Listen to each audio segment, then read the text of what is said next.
আপনার বসার চেয়ারটা হচ্ছে আমার শহীদ ভাইয়ের রক্তের উপর দিয়ে, আহত ভাইয়ের রক্তের উপর দিয়ে। আপনি নিজে প্রতি শুক্রবার শনিবার আপনার উপজেলায় গিয়া নির্বাচনী কাজকর্ম করার জন্য আপনি ভিডিও করবেন না, একদম ভিডিও করবেন না। গরিপুরে আমার পুলিশ ভাই আমার ভাইয়ের উপর পুলিশ গুলি করছিল, তখন কইছিলেন আপনি ওই পুলিশের কি করছেন আপনি? ওই গরিপুর যে পুলিশ যে মারলো আমার ভাইয়ের, ওই পুলিশের কি করছেন? সরাসরি ওপেন ফায়ার করছেন। ওরা কি ধরা হয়েছে? ধরা হয়েছে, অ্যারেস্ট করছেন? অ্যারেস্ট করছেন আপনি?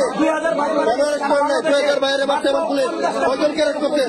বাকি অন্যায়মূলক পুলিশ দেখে কেন অ্যারেস্ট করেন আপনারা এখন পর্যন্ত? কেন আপনারা ব্যর্থ? আপনি নির্বাচনী প্রচারণা করার জন্য অনেকে যাচ্ছেন, কেন যাচ্ছেন? আপনার কেন বসে রয়েছে এই জন্য?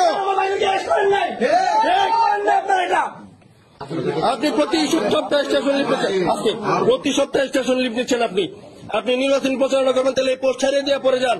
আপনি বিভিন্ন টেন্ডার বাণিজ্যে জড়ায় যাচ্ছেন, আপনি বিভিন্ন জায়গায় টাকা পয়সা পিছনে ছড়াই যাচ্ছেন আপনার পুলিশ। কেন? আমার শহীদ ভাইদের রক্ত এইভাবে বিতা দেওয়ার জন্য পোস্ট ছেড়ে দেন। পুনর্বাসন করার চেষ্টা করতেছে, আপনাকে এখানে রাখতে চাই না আমরা।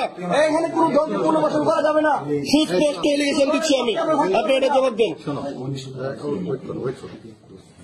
দলের সাপোর্ট করতে পারেন না স্যার, আপনি তো বলছেন না শিকার স্যার। না না, ওনার কাজগুলো উনি জবাব দেন। আপনি স্যার আপনাকে আমরা সময় দিব, এর ভিতরে আপনাকে আর কত সময় দিব আমরা? তাদেরকে অতি দ্রুত অ্যারেস্ট করবেন। কিভাবে করবেন স্যার আমরা জানি না স্যার।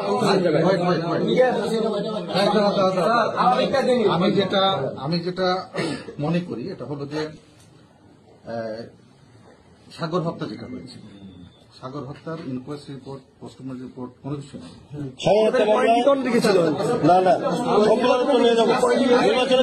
আপনার তো যাবেন, আপনি কেন প্রতি সপ্তাহে নির্বাচনের কথা বলেন? আপনি কেন প্রতি সপ্তাহে স্টেশন লিখলেন? আপনি কেন প্রতি সপ্তাহে স্টেশন লিখলেন?